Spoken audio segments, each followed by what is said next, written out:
Corona की दूसरी लहर में ऑक्सीजन की किल्लत के साथ ही उसे लाने के लिए टैंकरों की किल्लत से भी बड़ी परेशानी हुई, लेकिन परिवहन विभाग ने टैंकर्स की संख्या बढ़ाने में काफी मेहनत की है। परिवहन आयुक्त महेंद्र सोनी ने बताया कि जब उन्होंने ऑक्सीजन की परिवहन के लिए टैंकर की व्यवस्था करने का काम अपने हाथ में लिया, तब प्रदेश में महज 6 टैंकर ही थे, लेकिन सोनी की लगातार मेहनत और टीम वर्क से ही ये संख्या 50 के पार पहुंच गई।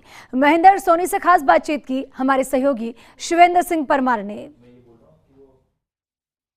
कोरोना की दूसरी लहर में ऑक्सीजन की कमी प्रदेश में बहुत ज़्यादा देखी गई, लेकिन ऑक्सीजन से अधिक अगर परेशानी आई तो वो टैंकरों को लेकर भी, कि किस तरीके से जो ऑक्सीजन केंद्र सरकार ने राज्य को आवंटित की है उसका परिवहन किया जाए। और उसकी कमान संभाली परिवहन आयुक्त महेंद्र सोनी ने, और उनके प्रयासों से राजस्थान में जो ऑक्सीजन परिवहन के लिए टैंकर थे उनकी संख्या में काफ़ी इजाफा भी हुआ। हमारे साथ सोनी साहब मौजूद हैं। सर, मुझे याद है जब आपने शुरुआत की थी, इस काम को हाथ में लिया, जब मुश्किल से 5-6 टैंकर थे प्रदेश में ऑक्सीजन परिवहन के लिए, और अब मुझे लगता है 40 से अधिक टैंकरों की व्यवस्था है। आपने बिल्कुल ठीक कहा। जब 9 अप्रैल को मैंने परिवहन आयुक्त के रूप में ज्वाइन किया था और उसी समय लगभग ये ऑक्सीजन की किल्लत और टैंकर की बहुत भारी ज़रूरत सामने आई थी, और लगभग 10 या 11 तारीख से हमने इस पे काम शुरू किया। तब हमने जो पेट्रोलियम सेफ्टी ऑर्गेनाइजेशन का जयपुर ऑफिस से एक लिस्ट मंगवाई थी कि इस तरह के, क्योंकि एलएमओ व्हीकल क्रायोजेनिक टैंकर होते हैं, ये आम टैंकर इस काम में नहीं आ सकते, बहुत ही स्पेशलाइज, क्योंकि इसमें -196 डिग्री टेम्परेचर चाहिए होता है। राजस्थान में ये करीब 18 ऐसे टैंकर की रजिस्ट्रेशन की जानकारी प्राप्त हुई थी, लेकिन एक एक को जब हमने वेरीफाई कराया तो ये एक्चुअल अवेलेबल टैंकर 5-6 ही थे राजस्थान में, और बाकी टैंकर कुछ तो एनओसी लेकर दूसरे राज्यों में जा चुके थे, कुछ का एग्रीमेंट दूसरे राज्यों की सरकारों के साथ था, और कुछ नष्ट हो चुके थे। तो 6 टैंकर करीब जो है अवेलेबल थे। उसके बाद हमने ये प्रयास शुरू किया।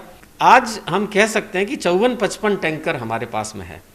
हमारे टैंकर्स की व्यवस्था थैंकफुली अब चूंकि केसेस कुछ कम हुए हैं, एक्टिव केसेस की संख्या कम हुई है, इसलिए अब टैंकर की संख्या आज की तारीख में एक संतोषप्रद मान सकते हैं। तो अभी सर जो टैंकरों की संख्या है, आप कह रहे हैं 50 से अधिक है, हालांकि कोरोना के मरीज अभी कम हैं, तो क्या आपकी जो तलाश है और टैंकरों की संख्या बढ़ाने की, ये जारी रहेगी सर, क्योंकि तीसरी लहर आने की बात भी की जा रही है? देखिए, हम कुछ टैंकर स्टैंड बाई रखना चाहेंगे।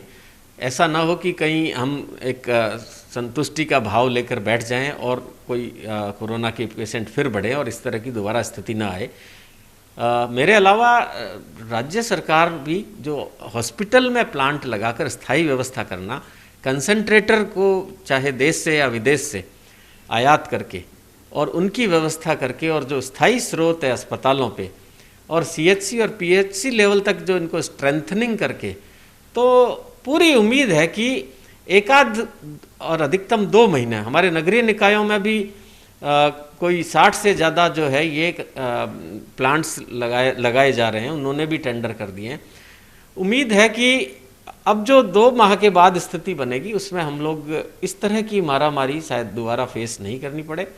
टैंकरों के बारे में भी अब हमें काफ़ी अनुभव हो गया है कि किस तरह से इनकी व्यवस्था की जाती है। आपकी टीम ने सर काफ़ी मेहनत की है ऐसे समय में जब लोग घरों में थे, कोरोना काल में जब दूसरी लहर बहुत ज़्यादा थी, तो फ्रंट लाइन वर्कर की तरह भी टीम ने किया। आपने कल कोरोना वैक्सीनेशन कैंप भी सर आरटीओ में लगाए। आगे भी अपनी टीम के लिए सर इस तरीके के प्रयास आपके जारी रहेंगे दूसरे जिलों में भी? सर बिल्कुल, हमने हेल्थ सेक्रेटरी साहब को पत्र लिखकर पहले तो इन्हें हमारे जो ट्रांसपोर्ट विभाग के अधिकारी कर्मचारियों को फ्रंट लाइन वर्कर्स में शामिल करवाया। थैंकफुली उन्होंने कर लिया। उसके बाद अलग अलग ज़िलों में आरटीओज़ ने कलेक्टर से बात करके कैंप भी लगवाए हैं, और बहुत काफ़ी जगह पे टीकाकरण हो भी गया है। कल जयपुर में करीब 250 लोगों को और उनकी फैमिली को हमारे विभाग के टीका लगा है। तो ये है परिवहन आयुक्त महेंद्र सोनी, जिन्होंने ऑक्सीजन परिवहन के लिए बहुत कमाल का काम किया है। जब उन्होंने ये काम हाथ में लिया था तो प्रदेश में मात्र 5-6 टैंकर उपलब्ध थे, लेकिन उन्होंने और उनकी टीम ने संख्या को बढ़ाकर 50 के पार कर दिया है।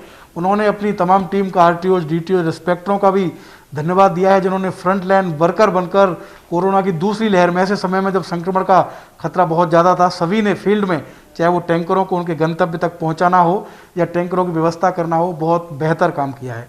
कैमरामैन विनोद के साथ Shivendra Pratap Singh Parmar, first India news, Jaipur.